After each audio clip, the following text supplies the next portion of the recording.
detecting the path there that leads from the river. This is the old road right here. Like I said, it kind of turned into like a creek, got washed out. It goes up, goes all the way up to actually the modern road now. But anyways, just dug a musket ball. This one's kind of neat. Look at, you can see where he rammed it down the barrel with the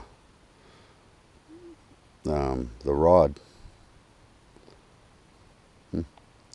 That doesn't look like the real old one though, I don't think. That looks like a smaller caliber. Okay, I'll turn this on if I get anything else.